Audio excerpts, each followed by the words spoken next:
Komisi Pemilihan Umum Daerah KPUD Jember, Jawa Tengah telah melakukan verifikasi terhadap bakal calon legislatif yang diajukan 12 partai peserta pemilu. Dari 12 partai politik yang menyerahkan bakal calon legislatif, hanya 10% saja yang memenuhi berkas persyaratan pencalonan, sedangkan sisanya tidak lolos verifikasi dan harus diperbaiki ulang oleh partai politik bersangkutan. Dalam pertemuan sekaligus sosialisasi dengan perwakilan partai politik, KPUD Jember minta berkas bakal calon legislatif yang dikembalikan karena tidak lolos verifikasi segera diperbaiki. Dari 567 bakal calon legislatif yang diajukan partai politik di Jember, 90% berkas pencalonan tidak lengkap dan tidak memenuhi persyaratan.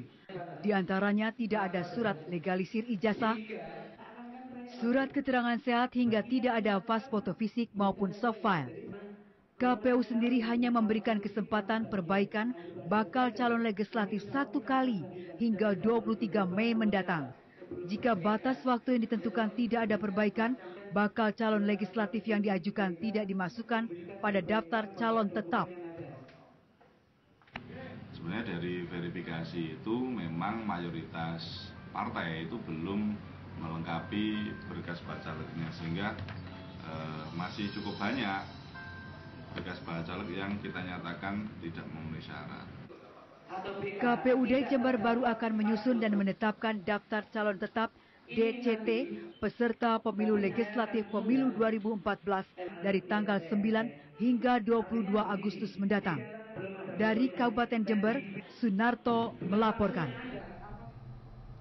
Saudara, terima kasih Anda masih bersama Indonesia Siang. Kami akan kembali setelah jeda pariwara berikut ini. Tetaplah bersama Indonesia Siang TVRI.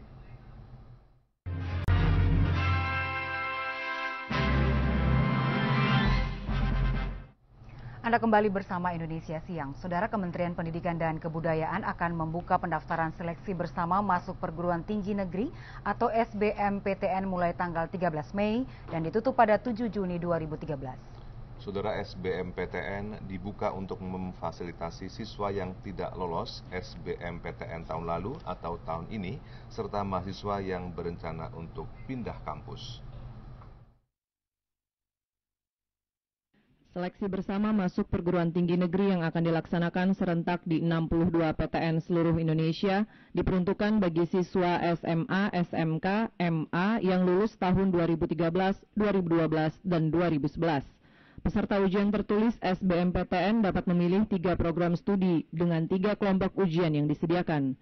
Jika pada tahun lalu 3 kelompok tersebut adalah IPA, IPS, dan IPC, maka tahun ini terdiri dari kelompok sains teknologi, kelompok sosial humaniora, dan kelompok campuran. Dalam ujian tulis SBMPTN, semua kelompok boleh memilih 3 prodi yang diminatinya.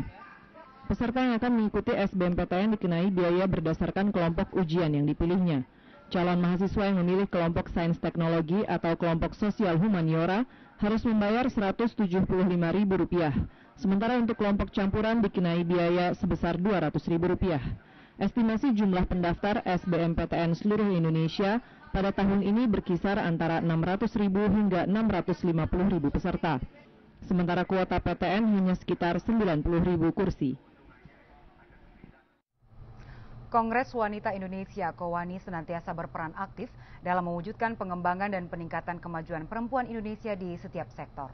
Pengembangan usaha dilakukan oleh KOWANI melalui jejaring wirausaha perempuan Indonesia yang bertaraf global melalui KOWANI Fair 2013. Sektor usaha mikro dan menengah merupakan penggerak perekonomian rakyat. Pengusaha UKM memegang peranan yang sangat penting bagi kelompok produktif. Ketua Umum KOWANI, Dewi Mutik, pada pembukaan KOWANI Fair 2013 di Jakarta mengatakan, KOWANI Fair ini merupakan ajang untuk saling belajar dan mempromosikan produk unggulan karya perempuan dan produk kaum wanita. KOWANI Fair menampilkan pameran multi produk hasil karya anak bangsa yang nantinya dapat membantu program pemerintah demi tercapainya MDGs 2015. Selain itu, KOWANI Fair juga menampilkan karya unggulan dari UKM binaan BUMN, perbankan, gabungan pengusaha dan wanita, yang tergabung dalam ASEAN Confederation of Women Organization.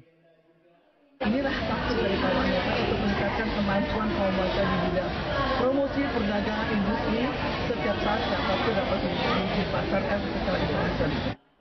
Ajang promosi kerajinan Indonesia dan kawasan ASEAN serta internasional untuk memperkenalkan berbagai potensi kerajinan di setiap negara, khususnya pengrajin dari Indonesia. Saudara, rekor muri mencatat sebuah prestasi gemilang dari motor roda 3 Kaisar tipe Triseda sebagai motor terkuat di kelasnya yang mampu menarik beban seberat 20 ton dengan mesin 150 cc. Keberhasilan rekor muri ini mematahkan rekor muri sebelumnya, yaitu sepeda motor berhasil menarik beban berat 4,5 ton. Motor roda 3 Kaisar Triseda tidak perlu menggunakan mesin 200 cc, tetapi cukup dengan 150 cc telah membuktikan kemampuannya menarik truk kontainer seberat 20 ton sejauh 100 meter. Dengan mesin 150 cc yang lebih hemat BBM, Kaisar Triseda tidak sekedar bicara sebagai motor roda 3 terkuat di Indonesia, tetapi dengan bukti nyata pemecahan rekor muri di areal parkir PRJ Jakarta. Truk itu bermuatan 4 orang yang terdiri dari 1 sopir dan 3 wartawan. Sepeda motornya dimuati 4 sak semen agar roda belakangnya dapat mencekram aspal. Ini adalah rekor yang menumbangkan rekor sebelumnya yang pernah kami catat sebanyak 4,5 ton dengan jarak tempuh 10 meter. Memang motor kita patut diandalkan. Banyak sekali semua merekan motor roda 3. Tapi kita hanya mau menunjukkan bahwa ini kita punya kekuatan, kita punya handal. Ya, sekarang terbukti ya, ini 20 ton juga tidak main-main, cukup berat gitu. Motor roda 3 Kaisar Triseda 150 cc yang telah diproduksi sejak tahun 2004 didesain untuk mendukung aktivitas usaha yang cukup ekonomis karena memiliki panjang 2 meter, mampu mengangkut beban seberat 800 kg hingga 1 ton. Motor niaga ini juga dirancang sebagai kendaraan efisien bahan bakar minyak. Cukup 1 liter untuk jarak sekitar 30 hingga 35 km. Motor ini memiliki kandungan lokal komponen 80% dan 20% komponen dari Cina, terutama mesinnya. Target 2013 ini bisa terjual 24.000 unit dengan harga 23 juta per unit untuk kategori on the road wilayah Jabodetabek. Dan sejauh ini rata-rata dapat terjual 4.000 unit per tahun, di mana 65% penjualan di Pulau Jawa. Madonna memamerkan busana-busana ikoniknya di pusat perbelanjaan Century City Mall, Los Angeles, Amerika Serikat. Beberapa koleksi busana Madonna termasuk Material Girl laku terjual dalam semalam.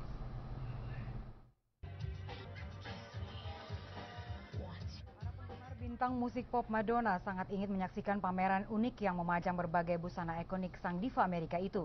Koleksi kostum Madonna dipamerkan termasuk korset bra rancangan Jean Paul Gaultier yang pernah digunakan dalam konser Blonde Ambition dan gaun pengantin Like a Virgin. Selain itu, jaket boy toy rancangan Vivienne Westwood dan masih banyak lagi busana ikonik sang bintang. Pameran bertajuk Madonna Fashion Evolution itu adalah bagian dari pameran pop-up Material Girl. Penata gaya Madonna Ariane Phillips mengungkapkan para fans Madonna sangat ingin tahu mengenai detail pernak-pernik kostum Madonna. Pameran kostum Madonna terbagi dalam 3 dekade termasuk saat-saat awal Madonna terinspirasi oleh suasana klub New York hingga busana yang pernah dipakainya dalam konser Reinvention 2004. Saudara, ratusan perempuan Meksiko yang kehilangan putra mereka menggelar protes menuntut pemerintahan Meksiko untuk menemukan anak-anak mereka kembali. Kekerasan antara kartel obat bius meningkat di Meksiko di akhir-akhir ini sehingga banyak menelan korban jiwa di kalangan pemuda. Peringatan Hari Ibu Meksiko ditandai dengan aksi unjuk rasa ratusan kaum ibu yang datang dari berbagai kota Meksiko ke ibu kota Mexico City. Sebagian pengunjuk rasa mendirikan tenda-tenda di dekat kantor Kejaksaan Agung dan juga berencana melakukan aksi mogok makan. Sejumlah lainnya melakukan aksi baris dan juga menuntut pemerintah Meksiko menemukan putra-putri mereka yang hilang menyusul marak kekerasan narkotika di Meksiko.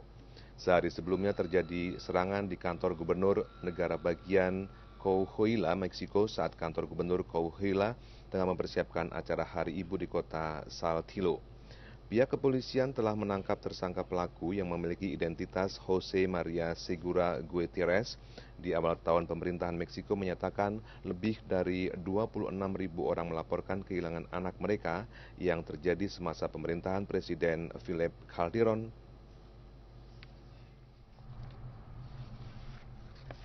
Ratusan ribu aparat keamanan Pakistan melakukan penjagaan di tempat-tempat pemungutan suara saat hari ini Pakistan menggelar pemilu. Masa kampanye pemilu Pakistan marak dengan kekerasan menelan lebih dari 100 korban jiwa termasuk calon legislatif dari partai MKM yang ditembak mati sehari sebelum pemilu. Pakistan hari ini menggelar pemilu yang menandai untuk pertama kalinya pemerintahan sipil Pakistan akan menyerahkan penyelenggara negara kepada pemerintahan selanjutnya. Ratusan ribu aparat keamanan Pakistan melakukan penjagaan di berbagai wilayah. Di Provinsi Punjab, sekitar 260 ribu aparat kepolisian dengan dukungan personel militer dan relawan telah mulai bertugas. Di kota Baluchistan, 62 ribu personel keamanan termasuk 7 ribu tentara juga telah dikerahkan. Masa kampanye Pakistan di berbagai wilayah marak dengan ancaman teror dan serangan bom Taliban yang menelan 117 korban jiwa termasuk calon independen. Sehari sebelumnya, calon legislatif dari Partai MKM Shakil Ahmed ditembak mati di kota Karachi. Sementara putra mantan Perdana Menteri Yusuf Raza Gilani menjadi korban penculikan.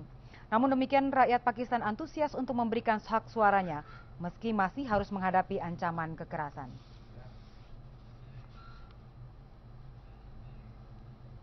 Dan saudara, dengan berakhirnya informasi tadi, maka usai sudah pertemuan kita melalui informasi Indonesia siang hari ini. Akhirnya saya Gatot Aris Munandar. Dan saya Baby Nailis mewakili kerabat kerja yang bertugas mengucapkan terima kasih atas perhatian Anda. Selamat siang dan sampai jumpa.